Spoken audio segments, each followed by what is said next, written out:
Prime Minister's address to the nation on building a Atmanirbhar Bharat, we have been announcing in several tranches the various steps that we want to take to give a stimulus, to help and to extend that little assistance which as a government we should and do it in time, and therefore we had a Pradhan Mantri Garib Kalyan package. Post that, we also ensured that people don't suffer with having to file their returns or comply with taxation and related things. So in stages we've announced relief for the MSMEs, NBFCs and so on. But importantly, Prime Minister had also said in building a self-reliant Bharat, we should prepare ourselves also for tough competition so that we become strong, we are able to be first of all self-reliant and at the same time be sure we are strong enough to face the challenges of the global value chains and also be ready to integrate. I repeat, when we talk of self-reliant Bharat, when we talk of Atmanirbhar Bharat, we are not looking inwards. It's not isolationist policy. It is certainly making India strong, making India rely on its strength and be ready to face the global challenge. Many sectors need policy simplification, whereby we can make it simpler for people to understand what that sector can provide for them, how they can participate in that sectoral related activities, bring in transparency in processes and so on. So once we decongest sectors, we can also provide the necessary boost. That sector too will become strong enough and competent enough to provide the necessary boost for growth and employment. And as you all know, the Prime Minister has a very strong track record in taking up reforms, deep systemic reforms. I'll just highlight those reforms which are worth recalling. And on those reforms, it was public knowledge and all of you all covered extensively the efforts that had gone to take everybody on board so that those reforms become everyone's reform. DBT, the direct benefit transfer. Today it's become very useful for us to be able to directly give money in the hands of people. GST, which had been pending for a very long time, all states were taken on board and GST brought in one nation, one market. IBC, companies waited for decades to have their insolvency related matters settled. Limited success was felt through the various other programs, schemes which existed, SARFAESI or BIFR and so on. Then the several steps which were taken for ease of doing business so that India becomes an attractive destination for investment. You also had the public sector banks reforms, not only just infusing some equity but also making sure that they become professionally managed, although they are public sector banks and performing well, but still they needed to have more professionalism, so that was also, and giving independence for them, because that's an area in which I would take extreme pride to say between 14 until today you wouldn't have had one phone call going to any one of the banks saying give this loan to my cousin or my whoever. No cronyism has been developed through the banks. Direct taxation reforms, Revenue Secretary is here. Most unexpected time the country saw that a drastic step had been taken, drastic but in a favorable sense. Power sector reforms. Udai was a scheme which was brought in with a great sense of wanting to clean up that sector. It has its challenges, but it was a daring reform. Coal sector and also water and irrigation. There are many such I can list, but Prime Minister Modi has been absolutely consistent in making sure reforms are taken up. So structural reforms are the focus of today's announcements. Today's announcements are focusing on structural reforms. The sectors in which these measures will be impacting are those sectors with these reforms which are going to be the new horizon for growth. And therefore, we see great potential in more investments which can be drawn with the reforms that we are announcing today. More production can be clearly marked, and certainly it will lead to a lot more employment possibilities.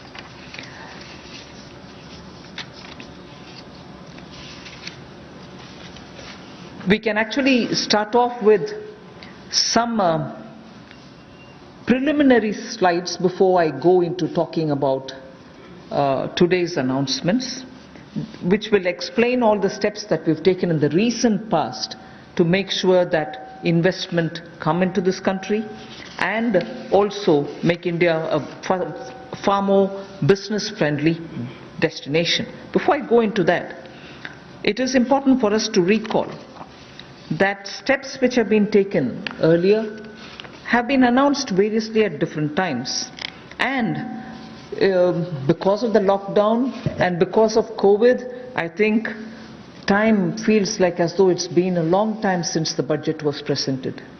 It was only presented on 1st February. And just as soon as the finance bill got passed, the Parliament also had to very quickly close for the reasons of social distancing and so on. And just before February, we announced the National Infrastructure Investment Foundation, the fund that was launched. So, and therefore such steps have been taken.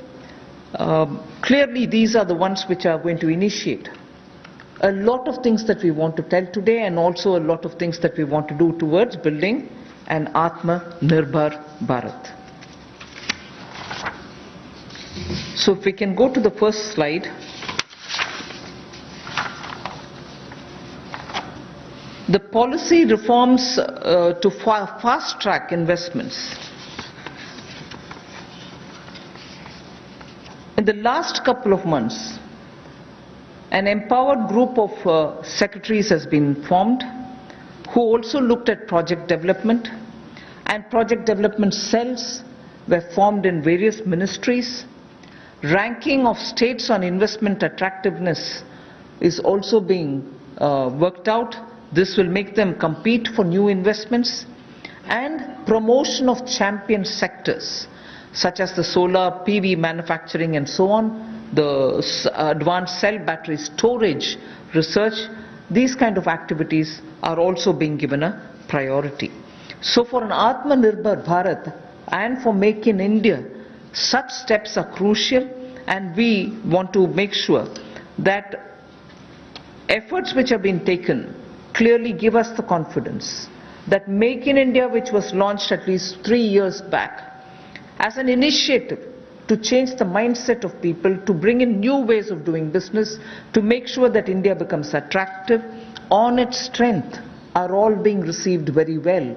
So today, if I look at Make in India for Atmanirbhar Bharat, the foundation was laid earlier, and many investors have found that India's market, size of India's market, the aspirational middle class, the rule of law which prevails, and also making sure the talent pool which exists in India makes India an attractive destination for producing for India and also for producing in India and exporting from India. So that is exactly what has been shown here, and incentive schemes are being given for these champion sectors. So we need to clearly understand the purpose with which, when we talk of Atmanirbhar Bharat, it is on all these steps building India's strengths. The next slide would show you that attempts and also efforts have already started for upgradation of industrial infrastructure.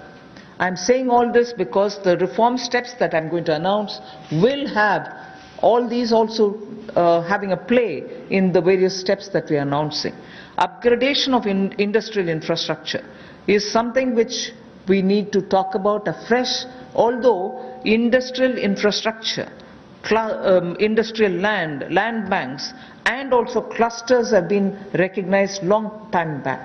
But they're all somewhat being utilized, many of them lying unutilized. So now using technology, we are making sure these land parcels are, through GPS, GIS mapping, are able to be identified, location cleared, their challenges being identified, common facilities which have to be created will all be done. 3,376 industrial parks and estates and SEZs have between them, have among them 5 lakh hectares, all of them mapped as industrial information system can map them for future use. So this will be a part of the portal which will be running, so that it will be available for any future potential investor to say, I know land exists there, we can go set up a business there. In the meanwhile, the state government working to this with the center is going to provide all the common facilities. So all industrial parks also will get ranked by 2020-21, so that we know what is the level of readiness that they have and how ready they are for competition. So with this said as a broad introductory statement, I just want to highlight the 8 sectors about which we are going to talk, where reforms are being brought in. Coal, minerals, defense production. I read out separately the next 3, although they together contribute for flying, airports, and also aerospace related matters. Airspace management, airports, MRO, which is maintenance, repair and overhaul. So those 3 all go over to the civil aviation area. Distribution companies in the union territories, power distribution companies in the union territories. Space sector, where ISRO and others have been flag bearers for India. Atomic energy. So 8 sectors, but I will be showing you about 10 to 12 slides, all of them explaining each one of these sectors in detail. नमस्कार। आत्मनिर्भर भारत की जो कल्पना माननीय प्रधानमंत्री जी ने हम सबके நான்காம் கட்ட அறிவிப்புகள்ல எவையெல்லாம் கவனம் செலுத்தப்பட இருக்கிறது என்பது பற்றி நிதியமைச்சர் நிர்மலா சீதாராமன் குறிப்பிட்டிருக்கிறார். நிலக்கரி, கனிமங்கள், ராணுவ தளவாட தயாரிப்பு, விமான சேவை, மின்சார பகிர்மானம், விண்வெளித்துறை, அணு ஆராய்ச்சி ஆகிய துறைகளில் சீர்திருத்தங்கள் மற்றும் புதிய அறிவிப்புகள் வெளியிடப்படும் என்று அறிகின்றோம். தன்னுடைய இன்ட்ரோடக்டரி ரிமார்க்ஸ்ல நிதியமைச்சர் கூறியது, கடுமையான போட்டிக்கு நாம் தயாராக வேண்டும். இந்த சுயசார்பு திட்டம் வெற்றி பெற வேண்டும் என்றால் நாம் கடுமையாக இந்த தேசம் போட்டி போட வேண்டும். இந்த சுயசார்பு திட்டம் என்று சொல்வதனால நாம உலகத்தோடு தனித்துக் கொள்வதாக, ஒரு ஐசோலேஷனிஸ்ட் டெண்டன்சியை எடுப்பதாக பொருள் அல்ல. சீர்திருத்தங்கள்ல ஆழ்ந்த நம்பிக்கையும் நாட்டமும் அக்கறையும் இந்த அரசாங்கம் கொண்டிருக்கிறது. டிபிடி, அதாவது நேரடி மானிய திட்டம், ஜிஎஸ்டி சீர்திருத்தம் உள்ளிட்ட பல்வேறு சீர்திருத்த நடவடிக்கைகளை இந்த அரசு 2014 முதல் 19 வரைக்குமே எடுத்திருக்கிறது. அதை தாண்டியும் இந்த சீர்திருத்தங்கள் தொடர்கின்றன. இந்த சீர்திருத்தங்கள் விரைவுபடுத்தப்பட இருக்கின்றன, இன்னும் அதிகப்படுத்தப்பட இருக்கின்றன. இன்றைய அறிவிப்புடைய முக்கியமான அம்சமாக ஸ்ட்ரக்சரல் ரீஃபார்ம்ஸ், அதாவது பொருளாதார கட்டமைப்புல மாற்றம், சீர்திருத்தம் கொண்டு வருவது கவனமாக இருக்கிறது. முதலீடுகளை ஈர்க்க செயல்பாடுகள், திட்டங்கள் இன்றைய அறிவிப்பில் இடம்பெற கூடும். ஏற்கனவே தேசிய கட்டமைப்பு மேம்பாட்டு கழகம் உருவாக்கப்பட்டு அந்த பணிகளை செய்து வருகிறது. கொள்கை ரீதியான பல சீர்திருத்தங்கள் எடுக்கப்பட இருக்கின்றன. முதலீடுகளை விரைவுபடுத்தி அந்நிய நாடுகளில் இருந்தும் உள்நாட்டிலும் கொண்டு வருவதற்கான நடவடிக்கைகள் முடுக்கிவிடப்பட்டிருக்கின்றன. இதற்காக செயலாளர்களுடைய குழு அமைக்கப்பட்டிருக்கிறது. சுயசார்பு இந்தியாவுடைய அடித்தளமாக மேக் இன் இந்தியா திட்டம் இருக்கிறது. மேக் இன் இந்தியா திட்டம் ஏற்கனவே பல வெற்றிகளை பெற்றிருக்கிறது. ஆக அந்த அடித்தளம் கொண்டு இந்த சுயசார்பு இந்தியா திட்டம் வெற்றி பெறும் என்று கூறியிருக்கிறார். இந்தியா மிகப்பெரிய சந்தையாக இருக்கக்கூடிய காரணத்தினால், ஒரு பெரும் அளவிலான நடுத்தர வர்க்கம் இருக்கக்கூடிய காரணத்தினால் இந்தியா முதலீடுகளை ஈர்ப்பதற்கு உகந்த களமாக இருக்கிறது. இது பயன்படுத்தப்படும் என்று சொல்லியிருக்கிறார். தொழில் உட்கட்டமைப்பை வலுப்படுத்தல் என்பது இன்றைய அறிவிப்புடைய முக்கிய நோக்கமாக இருக்கும். இதற்காக நிலங்கள் பெருமளவுக்கு கையகப்படுத்தணும். நிலங்கள் நிறைய கையகப்படுத்தப்பட்டு தொழில் தொடங்கறதுக்காக நில வங்கிகள் இருக்கின்றன. 3376 தொழில் பூங்காக்களுக்கு 5 லட்சம் ஹெக்டேர் நிலங்கள் அடையாளம் காணப்பட்டிருக்கின்றன. இந்த தொழில் பூங்காக்களும் கூட தரவரிசைப்படுத்தப்பட்டு ஒதுக்கீடுகள் உதவிகள்லாம் இருக்கும்னு சொல்லியிருக்கிறாங்க. இன்று 8 துறைகள்ல நிலக்கரி, கனிம வளம், ராணுவ தளவாட தயாரிப்பு, விமான சேவை, மின்சார பகிர்மானம், விண்வெளி, அணு ஆராய்ச்சி ஆகிய துறைகளில் கவனம் இருக்கும் என்று நிதி அமைச்சர் தன்னுடைய இன்ட்ரோடக்டரி ரிஃபார்ம்ஸ், அதாவது இன்ட்ரோடக்டரி ரிமார்க்ஸ், அதாவது ஆரம்ப கட்ட கருத்துக்கள்ல சொல்லியிருக்கிறாங்க. இதை தொடர்ந்து தான் அறிவிப்புகள் வர இருக்கின்றன. இந்த இனங்கள்ல औद्योगिक सूचना प्रणाली यानी कि IIS पर मिलेगी, जिसकी GIS मैपिंग की जाएगी ताकि निवेश करने वाले को कोई दिक्कत ना हो. जो उसको बाद में दिक्कत आती थी जमीन से जुड़े मुद्दों को लेकर, वो भी दूर होगी. जमीन की उपलब्धता भी 5 लाख हेक्टेयर के लगभग जो इंडस्ट्रियल हमारे स्टेट्स हैं या हमारे पार्क्स हैं, उनमें भी जो होगी उसमें उनको लाभ मिलेगा. और इसीलिए इस योजना में बदलाव भी लाया गया है. इसको मिशन मोड पर, चैलेंज मोड पर किया जाएगा ताकि ज्यादा से ज्यादा निवेशकों को जमीन जल्द से जल्द उपलब्ध राज्यों में करवाई जा सके. और इसके लिए कनेक्टिविटी में भी सुधार होगा और कॉमन इंफ्रास्ट्रक्चर जो है उसमें भी अपग्रेड करना. வேளாண் துறையில பிரதானமாக அறிவிப்புகள் இருந்தன. இன்று 8 துறைகளை குறிப்பிட்டிருக்கிறார் நிதி அமைச்சர். அந்த அறிவிப்புகள் இதோ. That I want to speak about is coal. There are 4 slides all speaking about the various steps, but I will run through about all the 4, even though the sequencing may be a bit different. We are bringing in commercial mining in coal sector. You know, coal, as all of you know, coal is a government monopoly. That government monopoly is what is now being removed. Commercial mining of coal on a revenue sharing basis would help more coal availability and also more coal availability at market prices. So this will be far more efficient and more people can get to using it. Liberalized entries will be allowed for people to participate for a range of coal blocks, and for those who produce well before the deadline, incentives also will be given. But let's first understand, if India, which is the 3rd richest or which has the 3rd largest and 3rd large valued coal availability in its mines, in untapped mines, meaning it has the 3rd valuable deposit of coal, and we still import coal, and we still sometimes feel that the energy sector is suffering because raw material is not available. So regulations are required, and this line you would recall I have said day before yesterday, I have also said yesterday, regulations are required when there is a shortage. But this country has got abundant coal, and we've been regulating it, suffocating it from producing ample quantity of coal which will be required by the industry. Economy can be benefiting from this kind of opening up. Of course we are conscious that coal is not so environment friendly. So in order to have coal converted into gas, we are providing incentive so that coal is also used, but the environment commitments of India are honored and we benefit from gasification of coal. And also the coal bed methane also will be auctioned, so that these coal beds which are with Coal India but untapped also can benefit the country. So the coal bed methane extraction also will happen through auctioning.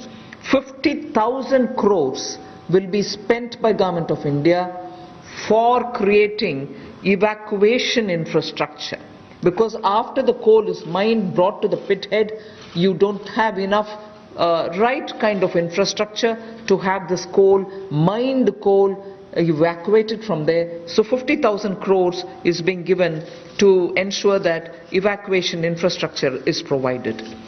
So this is in short what is being done to bring in reforms in the coal sector.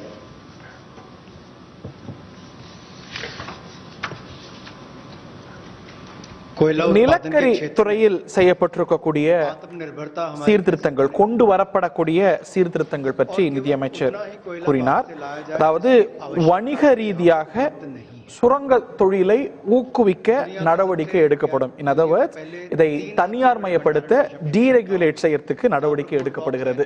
நிலக்கரி எடுக்கிறதுல பொறுத்த வரைக்கும் அரசாங்கம் தான் அதுல பெரிய பங்காற்றுகிறது. இதுல தனியார் பங்கு என்பது மிக குறைவாக இருக்கிறது. அந்த நிலை மாறி இதை தனியார் மயப்படுத்த, இதை டீரெகுலேட் செய்ய அரசாங்கம் முடிவெடுத்திருக்கிறது. உலகிலேயே கோலை பொறுத்த வரைக்கும், நிலக்கரியை பொறுத்த வரைக்கும் மூன்றாவது பெருவளம் கொண்ட நாடாக நாம் இருந்தாலும் கூட அந்த வளத்தை நம்ம முழுமையா பயன்படுத்தாம இருக்கிறதன் விளைவாக நிலக்கரி வளம் நமக்கு அதிகமாக இருந்தும் நிலக்கரி தேவைக்காக அண்டை நாடுகளை நாடுகின்றோம்.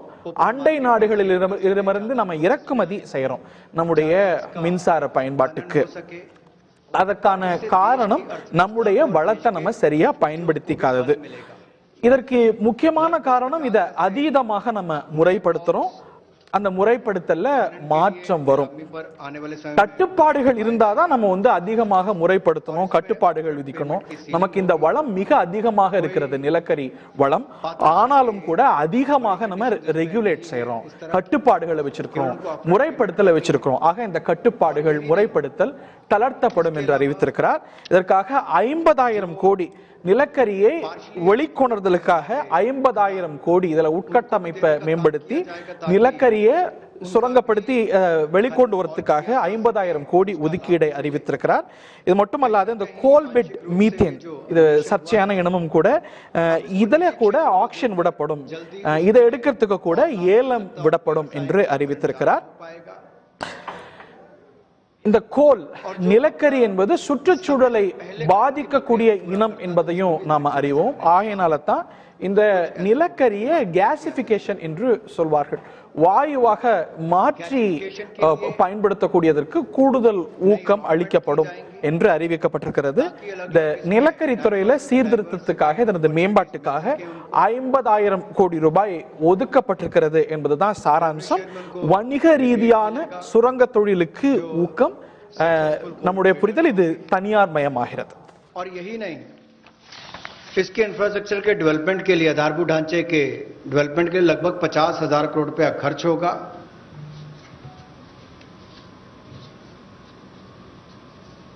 और ये जो कोल इंडिया लिमिटेड की பல அரசு துறைகளை அரசாங்கம் நடத்துதே, அது போல இதை ஒரு வணிக ரீதியாக வர்த்தக நோக்கத்தோடு நிலக்கரி துறையை நம்ம கையாளல. வர்த்தக ரீதியாக நிலக்கரி சுரங்க தொழில் என்பது கையாளப்படும் என்பதுதான் இந்த அறிவிப்புடைய சாராம்சம். I move to mining of minerals. We spoke about coal all the while. Now we talk about minerals. Minerals, the sectoral reform that we want to bring in order that we have a boost given for growth of the sector, better employment potential, and bring in state-of-the-art technology, is to now have a seamless composite exploration cum mining cum production regime. Earlier, somebody was doing the exploration, someone else had to again come and undergo the whole process of auction, bids and so on to start the mining. And then once the mining activity starts, the production is subsequent. All these were dealt with in separate silos. So now what is being suggested is to, for ease of everybody participating and also the stakeholders, a seamless composite exploration cum mining cum production regime is being brought in. So there is no uncertainty for somebody who invests a big quantum of money for exploration whether he'll be able eventually to even to mine the mineral. So that system is going to make it easy. 500 mining blocks would be offered through this open, transparent mechanism.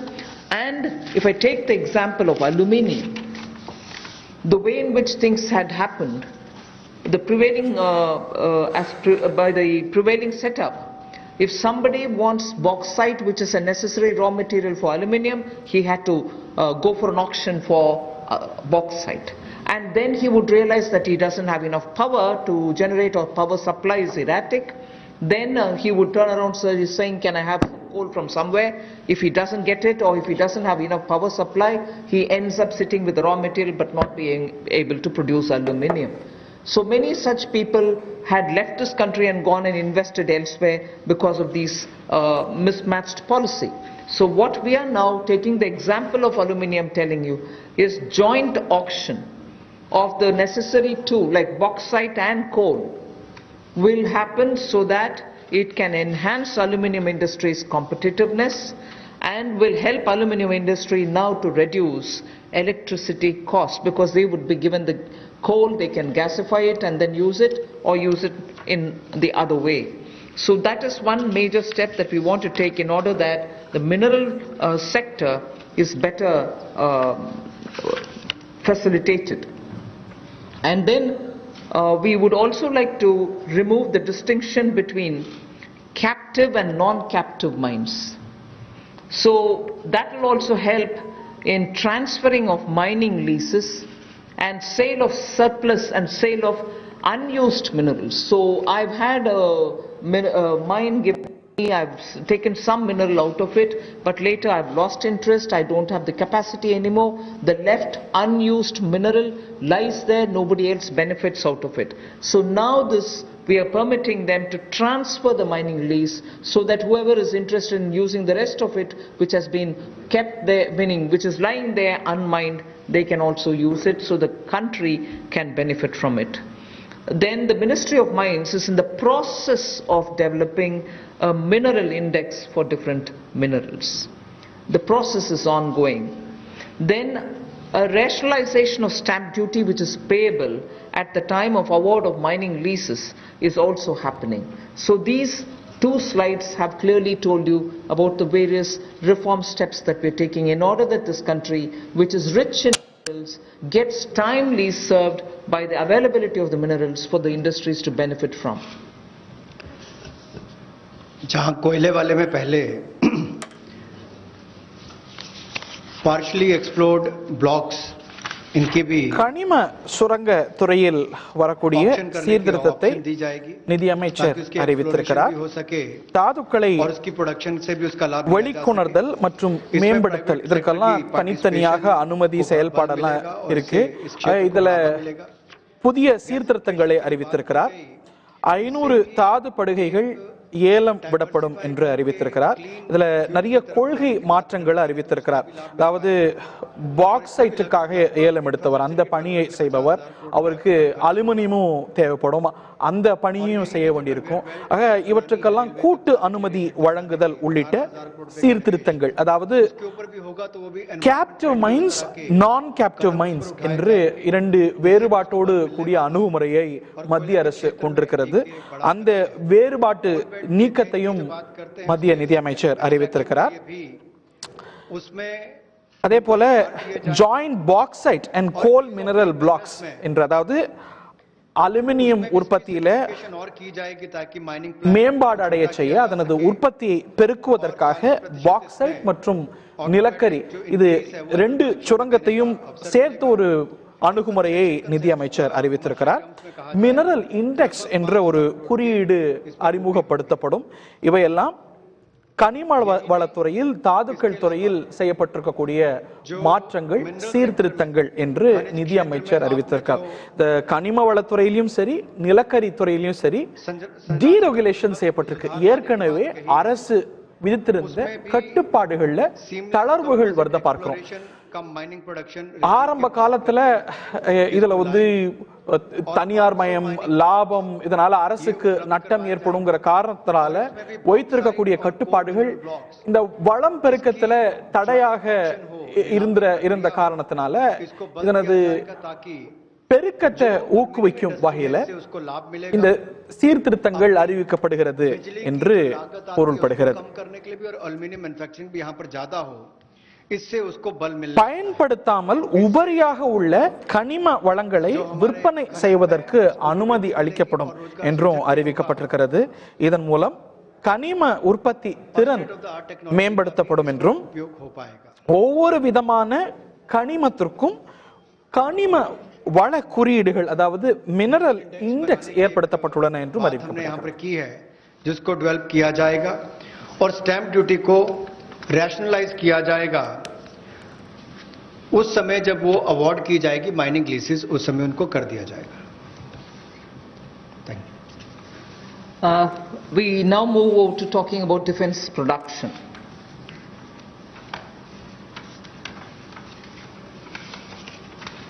Make in India and self-reliance have now, as I said,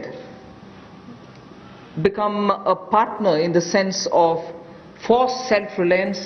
Make in India is absolutely necessary, and particularly when you're talking about critical industries like defense, we need to be self-reliant where we really can be. Of course, armed forces require best of equipments. They need some of the latest technology driven equipments. Some high-tech equipments are required which have to be imported. They can be imported, and it continues. We are seeing very good latest weaponry coming also. But some of those which are being produced in India can be bought in India and have now come to a conclusion that we shall notify. This is done with the consultation with the Department of Military Affairs. We shall notify a list of weapons and platforms which shall be not allowed for import, but we shall have them bought from India. So the import of this listed set of equipments shall not be allowed. They shall be banned.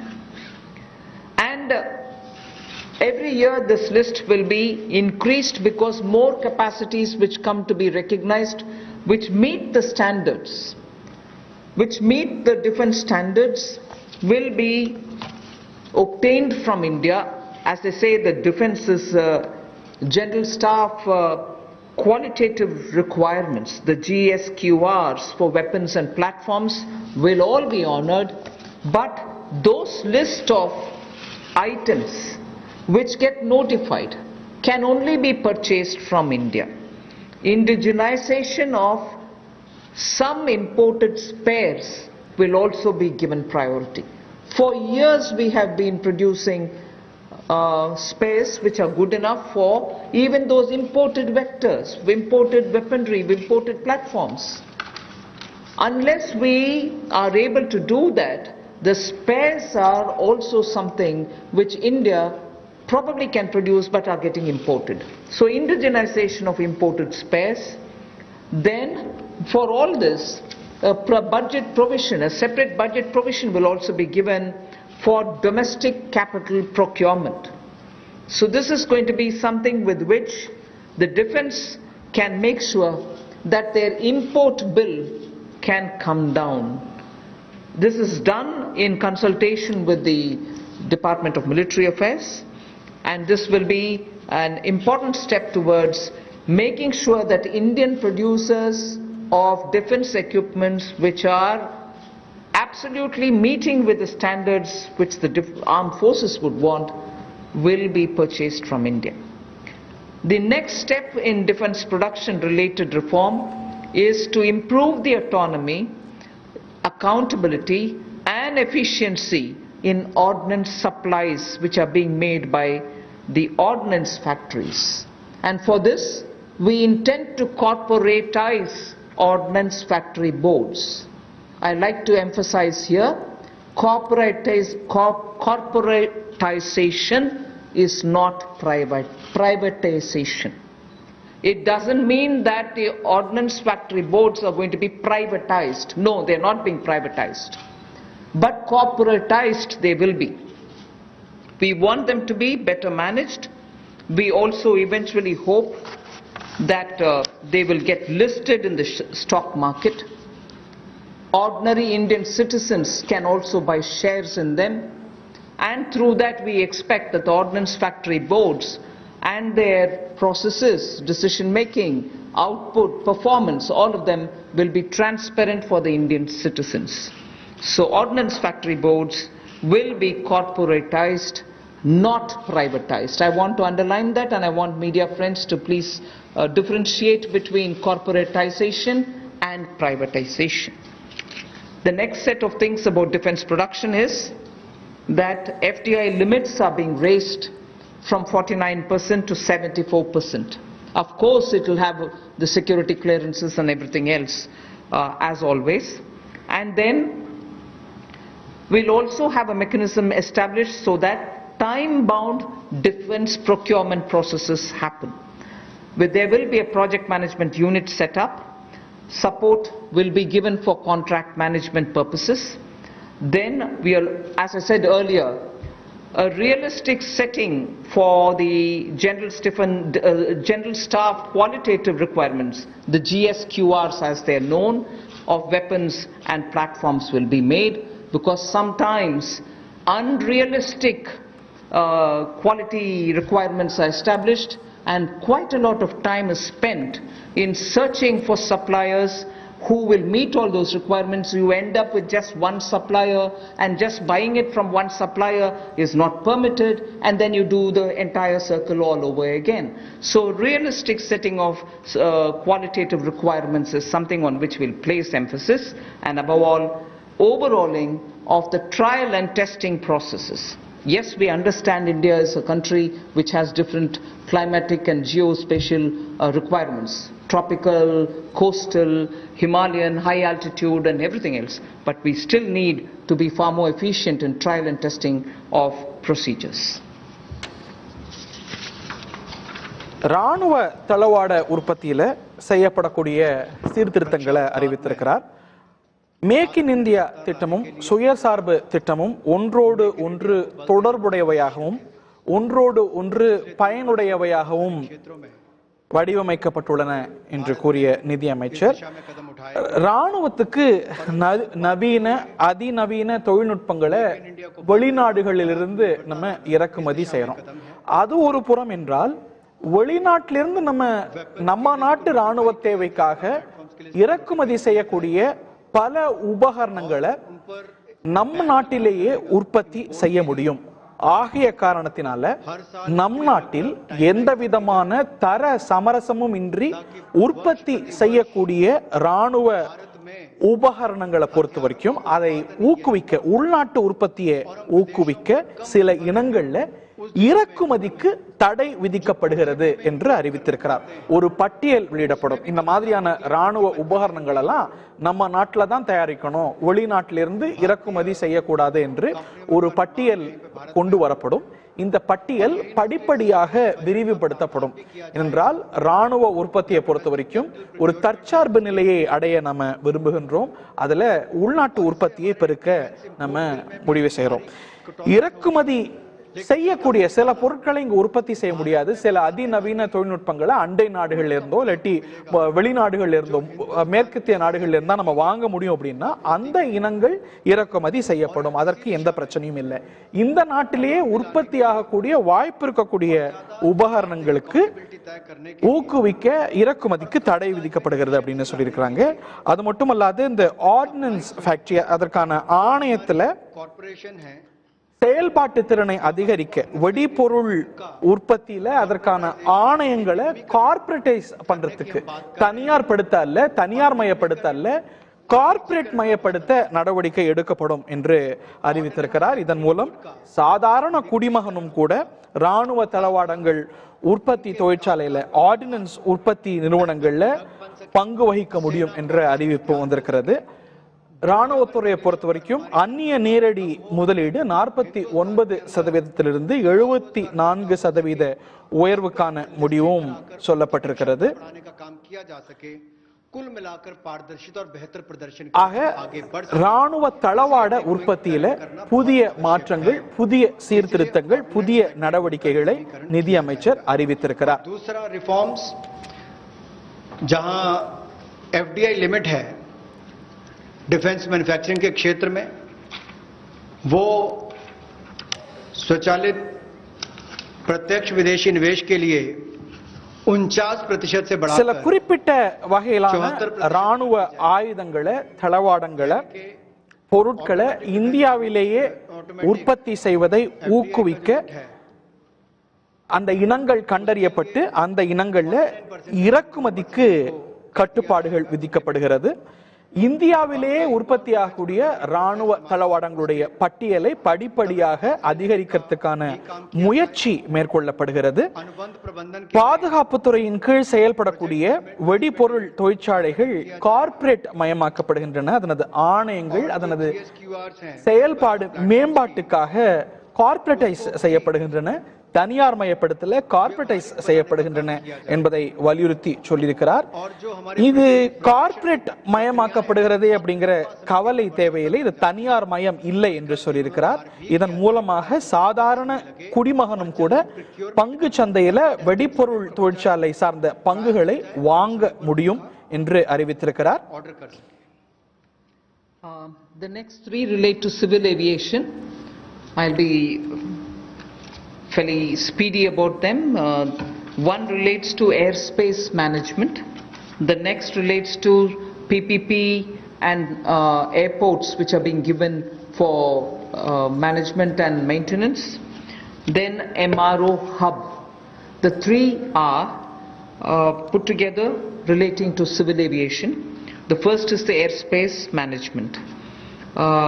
Just to give you a background, only about 60% of the Indian airspace is freely available, and that's because airspace is fairly restricted for its use for civil purposes and defense purposes.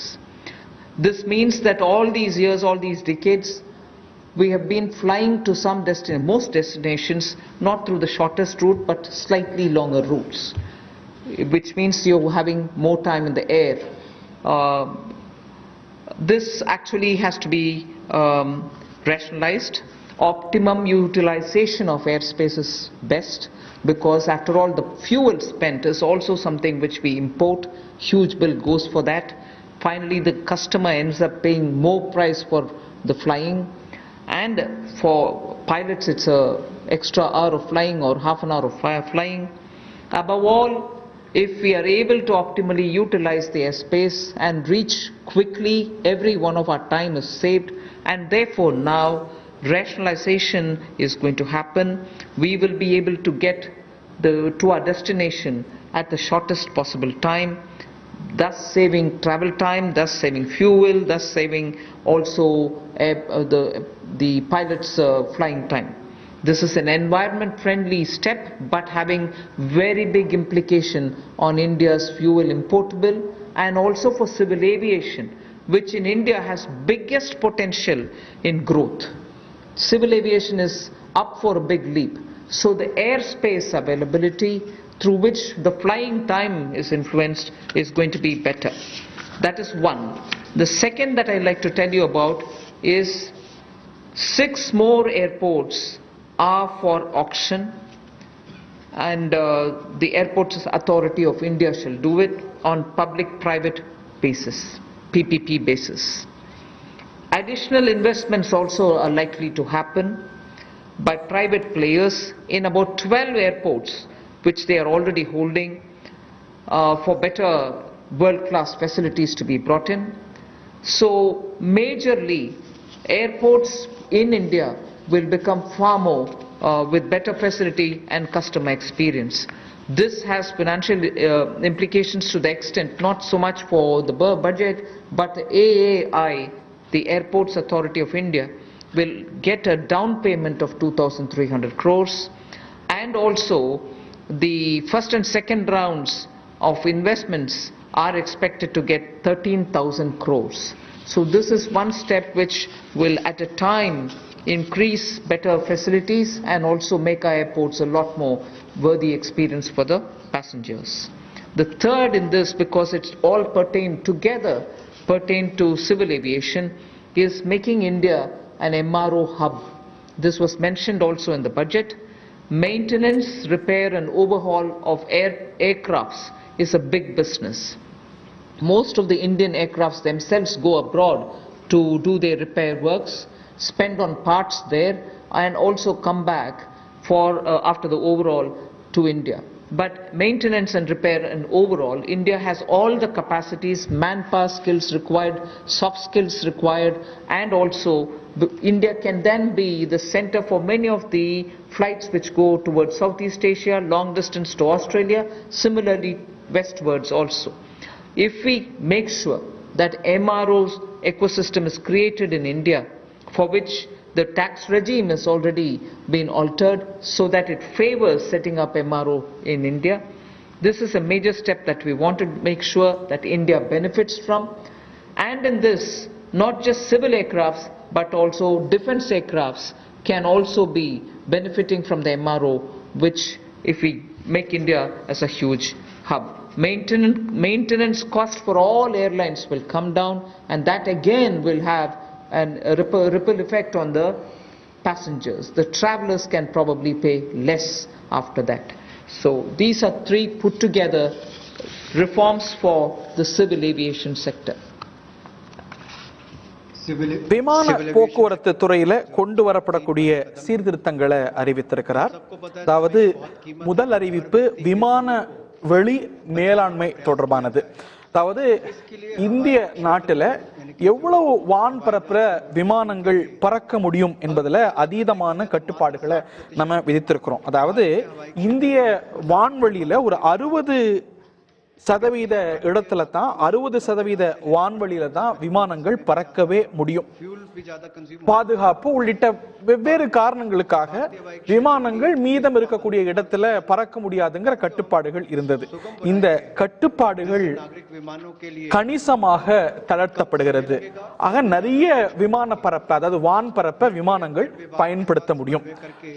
முன்பு இருந்த கட்டுப்பாடுகள் காரணமாக ஒரு இடத்திலிருந்து இன்னொரு இடத்துக்கு போகணும்னா சுத்திக்கிட்டு போகணும். ஏன்னா வான்பரப்பு அனுமதிக்கப்பட்ட வான்பரப்புடைய அளவு குறைவாக இருந்ததுனால இந்த தளர்வுகள் வருவதனால பயண நேரம் என்பது குறையும், எரிபொருள் கூட செலவு குறையும்.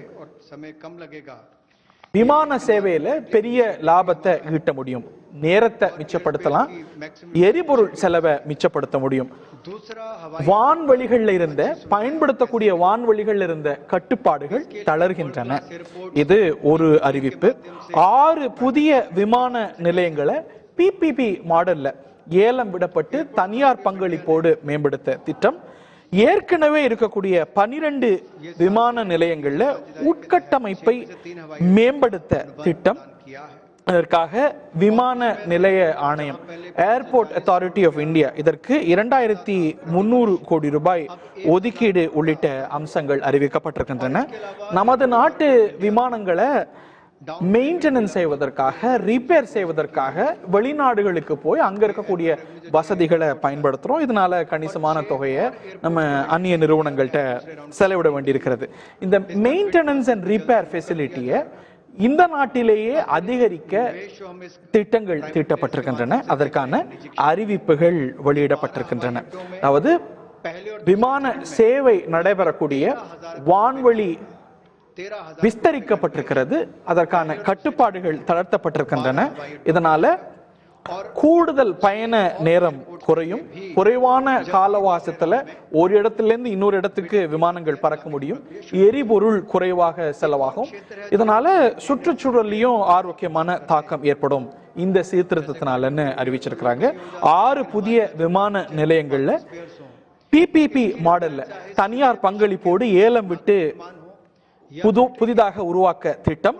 12 ஏற்கனவே இருக்கக்கூடிய விமான நிலையங்கள்ல உட்கட்டமைப்பை மேம்படுத்த திட்டம். இதற்காக விமான நிலைய ஆணையத்துக்கு ஏர்போர்ட் அத்தாரிட்டி ஆஃப் இந்தியாவுக்கு 2300 கோடி ரூபாய் கிடைக்க வழிவகை செய்யும் திட்டம் உள்ளிட்டவை விமான போக்குவரத்து துறையில் மத்திய நிதியமைச்சர் அறிவிப்பு செய்திருக்கக்கூடிய இனங்கள்ல முக்கியமானது. एयरक्राफ्ट के कंपोनेंट्स की रिपेयर के लिए या एयरफ्रेम की मेंटेनेंस के लिए जो खर्चा होता है उसमें भी बचत होगी और वो काम यहीं पर मिलना शुरू हो जाएगा हिंदुस्तान के अंदर. और जो मेजर इंजन मैन्युफैक्चरर्स हैं वो भी अपने इंजन रिपेयर फैसिलिटीज को यहां पर भारत में लानी शुरू करेंगे और डिफेंस और सिविल सेक्टर को कन्वर्ज करके भी हम लोग इस सेक्टर को बढ़ावा दे सकते हैं. उस दिशा में 12 விமான நிலையங்கள்ல தனியார் துறை பங்களிப்பை நாடுவதனால இன்வெஸ்ட்மெண்ட் வருவதனால 13000 கோடி ரூபாய் அளவுக்கு கூடுதல் முதலீடு கிடைக்க வாய்ப்பு இருக்கிறது என்பது அறிவிக்கப்பட்டிருக்கிறது. Reform step. The power distribution companies in union territories shall be privatized. And that is likely to be also, it will be in line with the tariff policy which is soon to be announced. The tariff policy reform will of course talk about consumer rights. The inefficiencies of DISCOMs will not become a burden on consumers. DISCOMs will ensure adequate power. The standard of service that they provide will improve, and they will promote industry better by providing open access. Sustainability is an issue with power sector. We want to be sure that timely payments to the GenCos happen. You are aware that 90,000 crores have been given this time because DISCOMs were not able to pay or service their dues to the GenCos.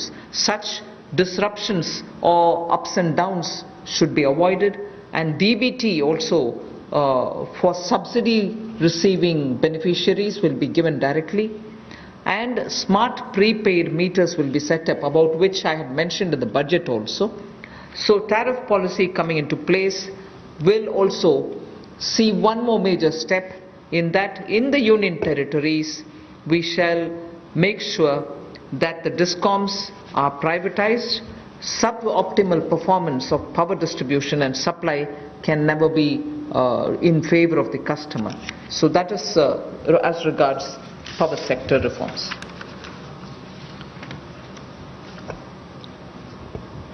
Union பிரதேசங்கள்ல மின் பகிர்மான கழகங்கள் தனியார் மயம் ஆகிறது. இதுதான் அடுத்த அறிவிப்புடைய முக்கியமான சாராம்சம்.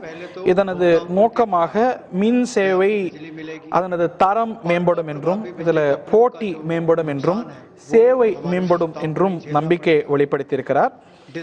மானியங்கள்லாம் தேவையானவர்களுக்கு மானியங்களை நேரடியாக வழங்குதல், இந்த ஸ்மார்ட் மீட்டர்கள் அமைத்தல், இந்த மாதிரியான இனங்கள் எல்லாம் மேம்பட்ட சேவைகள் பணிகள் இருக்கும் என்று நம்பிக்கை வெளிப்படுத்தியிருக்கிறார். மின் பகிர்மான கழகங்கள் மாநிலங்கள்ல அல்ல, யூனியன் பிரதேசங்கள்ல தனியார் மயமாகிறது. தரம் மேம்பட, போட்டி மேம்பட, சேவை மேம்பட இந்த நடவடிக்கைகள் எடுக்கப்பட்டிருப்பதாக நிதியமைச்சர் அறிவித்திருக்கிறார். और इनको चयनित भी उसी आधार पर किया जाएगा ताकि ये अच्छी सुविधाएं और सर्विसेज दे सकें. बिजली क्षेत्र में स्थिरता आएगी, इसमें कोई रेगुलेटरी एसेट्स नहीं होंगे और टाइमली पेमेंट जो है, समय पर जो पेमेंट है, जो पावर यानी कि बिजली का उत्पादन करने वाली कंपनियां उनको होंगी. डीबीटी का लाभ हमने बहुत सारी योजनाओं में देखा है कि किस तरह से माननीय मोदी जी की सरकार ने बहुत सारी योजनाओं को डायरेक्ट बेनिफिशियरी ट्रांसफर के रूप से सीधा उपभोक्ता के खाते में पहुंचाने का काम किया, जिसमें उपभोक्ताओं को बहुत लाभ मिला. तो यहां पर भी सब्सिडी डीबीटी के माध्यम से और स्मार्ट प्रीपेड मीटर्स लगाने का काम किया जाएगा ताकि किसी के साथ कोई धोखाधड़ी ना हो सके और उसका भी लाभ मिलेगा। इसके साथ साथ जो वितरण है बिजली का, वो यूनियन टेरिटरीज में उसको प्राइवेटाइजेशन करने के लिए, निजीकरण करने के लिए कदम उठाए जा रहे हैं। इस पे जो सब ऑप्टिमल परफॉर्मेंस इनकी पावर डिस्ट्रीब्यूशन कंपनीज की आ रही है और जो सप्लाई में भी कमी रहती है उसमें भी सुधार होगा। और इसमें जो पावर डिपार्टमेंट और यूटिलिटीज हैं, यूटीज में, इनका निजीकरण किया जाएगा। इससे बेहतर सर्विसेज को बल मिलेगा, जैसा मैंने अभी आपको कहा। और यही नहीं, हमारी पावर डिस्ट्रीब्यूशन में भी एफिशिएंसी और आएगी और एक मॉडल के रूप में हम इसको देश भर के लिए खड़ा करके देंगे। सबसे पहले इनको यूनियन टेरिटरीज में खड़ा किया जाएगा और मुझे पूर्ण विश्वास है बाकी राज्य इन मॉडल्स को देखकर अपने अपने राज्यों में सुधार करने के लिए भी भविष्य में आकर्षित होंगे। The next is on social infra projects. For creation of social infrastructure projects, which are like hospitals, because India needs a ramp up on social infrastructure. Government has made a provision for 8,100 crores, that will be the total outlay, which will be going in the form of viability gap funding. So, in general, for most projects which are supported by government or states or the statutory bodies, 20% is what is given as viability gap funding.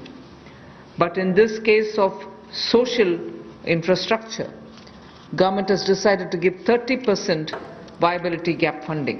So the quantum is increased from 20 to 30%. Through this, we expect that the urgent requirement for social infrastructure all over the country is not just going to be developed by government, but also private enterprises will come in because of this viability gap funding which we want to provide, and that is an increased viability gap funding.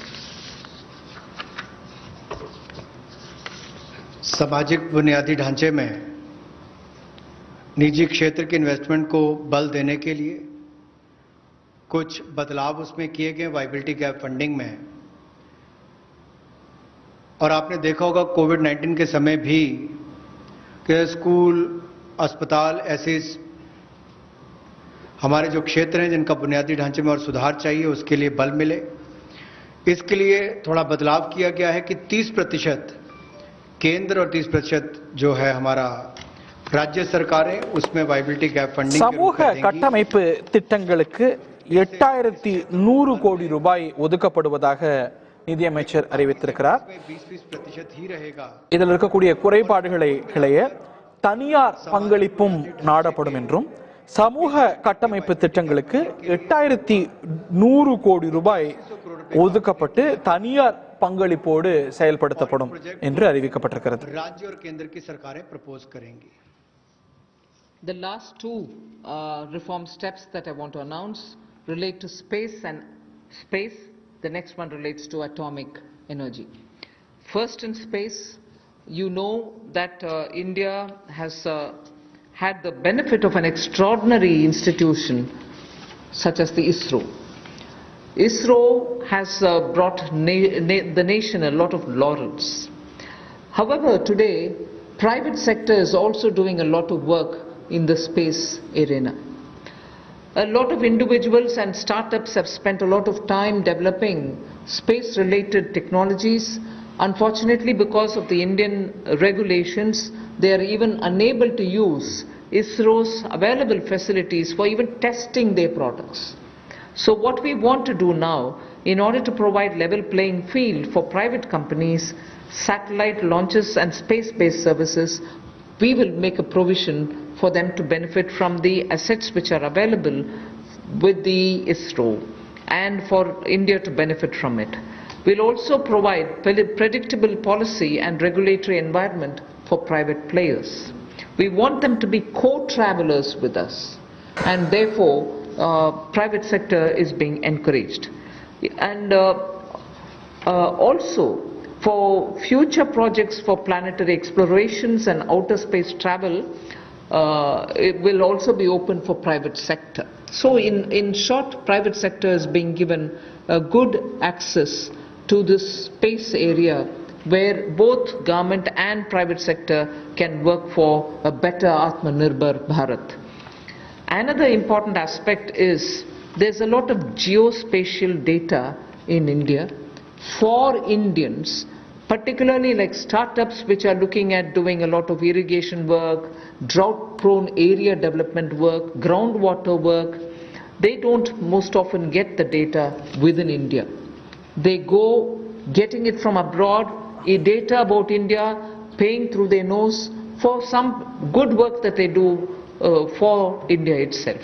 So a liberal geospatial data policy is something which we like to work, and we want to provide remote sensing data to tech entrepreneurs, but of course with a lot of sense of caution, because this is a very sensitive area. We want to also give the benefit and the advantage to the Indian startups who are also doing pioneering work.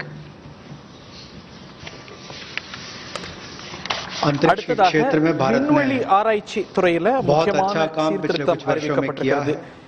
இந்திய விண்வெளி ஆராய்ச்சி துறையை பொறுத்த வரைக்கும் அதனது தலைமை பொறுப்பை ஒரே பொறுப்பை ஏற்று பங்காற்றக்கூடிய நிறுவனம் ISRO.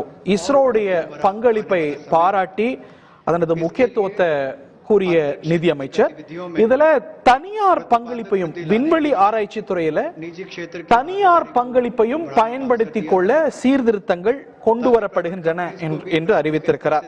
அதாவது இந்த துறையில தனியார் ஆர்வத்தோடு ஆராய்ச்சி எல்லாம் செஞ்சுட்டு இருக்கிறாங்க. ஆனா அவர்களுடைய சேவையை இந்த துறையில் இருக்கக்கூடிய கட்டுப்பாடுகளின் காரணமாக, ரெகுலேஷன்ஸ் காரணமாக நம்மால் பயன்படுத்திக் கொள்ள முடிவதில்லை. ஆக விண்வெளி துறையில இந்த வெற்றி பயணத்துல சக பயணியாக இஸ்ரோவோடு தனியார் துறையும் இணைத்துக் கொள்ள இந்த சீர்திருத்தம் கொண்டு வரப்படுகிறது என்று கூறியிருக்கிறார் நிதியமைச்சர். விண்வெளித்துறையில தனியார் பங்களிப்பை ஊக்குவிக்கும் வகையிலான கட்டுப்பாடு தளர்வுகள் கொள்கை ரீதியாக அறிவிக்கப்பட்டிருக்கின்றன. அதே போல இந்த ஜியோ ஸ்டேஷனரி டேட்டா என்று சொல்லக்கூடிய புவியியல் சார்ந்த தரவுகள், அதாவது அந்த பகுதியுடைய மண் தன்மை இந்த மாதிரியான விஷயங்களை எல்லாம் பற்றி தீவிரமாக படிக்க அதுல தரவுகள் பெறுவதில் சவால்கள் நீடிக்கின்றன. இந்த ஜியோ ஸ்டேஷனரி புவியியல் தரவுகளை பெறுவதில் தனியார் பங்களிப்பும் எடுத்துக்கொள்ளப்படும். இது ரொம்ப சென்சிட்டிவான ஏரியா என்ற காரணத்தினால அதீத கவனத்தோடு இந்த பங்களிப்பானது கருதப்படும், அதற்கான வாய்ப்புகள் பார்க்கப்படும் என்று அறிவித்திருக்கிறார்.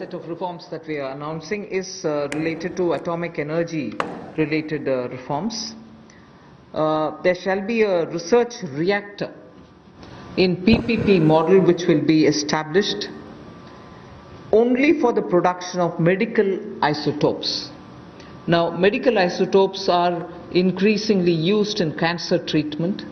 In fact, India has earned a lot of goodwill from very many countries which had India supply them these isotopes.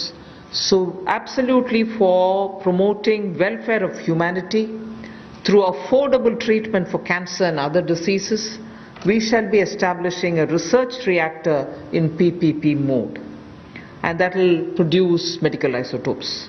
The next is establishing facilities in, again, PPP mode. Atomic energy is completely with the government, but here are the ways in which we are bringing in the PPP mode, establishing facilities in PPP mode to use irradiation technology, the radiation technology, for food preservation. Radiation technology, as you know, at one point in time the government also was discussing it, and a lot of you all were asking us questions. In crops which are like perishable crops like onions, most often when there is a good crop, because of its short shelf life, they are normally sold at a absolutely low price, or they are left to rot. Whereas when you use radiation technology, we are able to provide it the necessary qualities with which it can be stored for a longer time. Shelf life of perishable goods like onions can be improved and longevity given. This is something on which technology development incubation centers being established now will also set up a kind of synergy between research facilities and tech entrepreneurs who can develop such technologies which will be used for very many daily use matters such as vegetables and fruits preservation and so on. So this pertains to reforms in atomic energy, and that's my last slide. Atomic energy அணு ஆராய்ச்சி துறையில கொண்டு வரப்படக்கூடிய புதிய அறிவிப்புகளை வெளியிட்டிருக்கிறார் நிதி அமைச்சர். The research reactors, the medical isotopes என்று சொல்வாங்க. மருத்துவ ஓரிடத்தான்கள் தமிழ்ல மொழிபெயர்க்கணும் அப்படின்னா மெடிக்கல் ஐசோடோப்ஸ், இந்த கேன்சர் உள்ளிட்ட வியாதிகளுடைய தீர்வு கண்டுபிடிப்பதற்கான ஆராய்ச்சியில ரிசர்ச் ரியாக்டர்கள் அமைப்பதில் PPP என்று சொல்லக்கூடிய தனியார் பங்களிப்போடு நடவடிக்கை எடுக்கப்படும் என்று அறிவிக்கப்பட்டிருக்கிறது. கேன்சர் ஆராய்ச்சியில மெடிக்கல் ஐசோடோப்ஸ் உருவாக்கத்துல அதனது ஆராய்ச்சியில ரிசர்ச் ரியாக்டர்ஸ்கள் PPP மோடுல தனியார் பங்களிப்போடு ஏற்படுத்தப்பட இருக்கின்றன. புற்றுநோய்க்கு மருத்துவம் அளிக்கும் மருத்துவ ரீதியான ஐசோடோப்புகளின் உற்பத்தி செய்ய அணு ஆராய்ச்சி உலைகள் தனியார் மற்றும் பொதுத்துறை பங்களிப்போடு, அதாவது PPP மோட்ல அமைக்கப்படுறதுக்கான அறிவிப்பு வெளியிடப்பட்டிருக்கிறது. टोटल यानी कि सभी सब्जियों के लिए 500 करोड़ रुपए का जो हम प्रावधान 6 महीने के लिए लेकर आए थे कि पेरिशेबल गुड्स सड़गल ना जाएं, उनको भंडारण की क्षमता हो, तो उस दिशा में भी और काम हो सके और फैसिलिटीज बना सके, तो उसी लिए ये PPP मोड में एकीकृत खाद्य संरक्षण केंद्र हम लोग विकिरण टेक्नोलॉजी यानी कि इरेडिएशन टेक्नोलॉजी के माध्यम से बनाएंगे ताकि हमारे कृषि क्षेत्र को भी इससे बल मिल सके और भंडारण की क्षमताओं को भी इसका लाभ मिल सके. इसके अलावा जो दुनिया भर में भारत के युवाओं ने स्टार्टअप्स के माध्यम से भारत का नाम रोशन किया है, दुनिया के अग्रणी देशों में भारत को लाकर खड़ा किया, ये भारत के युवाओं की एक बहुत बड़ी उपलब्धि है. उसी दिशा में ये स्टार्टअप के रोबस्ट इकोसिस्टम को हम न्यूक्लियर सेक्टर के साथ जोड़ने जा रहे हैं ताकि टेक्नोलॉजी डेवलपमेंट कम इंक्यूबेशन सेंटर्स को सेटअप किया जा सके, इनकी सिनर्जी हो हमारे रिसर्च फैसिलिटीज और टेक्नोलॉजी एंटरप्रेन्योर्स के बीच में. एक बहुत बड़ा कदम है इस दिशा में कि एक नया क्षेत्र हमारे देश के युवाओं को अपनी प्रतिभा दिखाने के लिए मिलेगा. स्टार्टअप्स के माध्यम से उन्होंने दुनिया भर में भारत का नाम रोशन किया है, उससे बल मिलेगा और निश्चित तौर पर इससे आगे बढ़ने के अवसर मिलेंगे. और वहीं पर टॉप से टोटल में हमें टेक्नोलॉजी का लाभ भी किसानों के लिए और भंडारण क्षमता के लिए मिलेगा. बहुत बहुत धन्यवाद. धन्यवाद. Friends, we can take some questions, otherwise 12.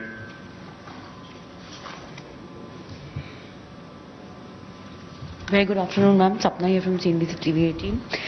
Ma'am, 2-3 questions have come up on the sectors that which you have announced the reforms. So I'll start with the first one.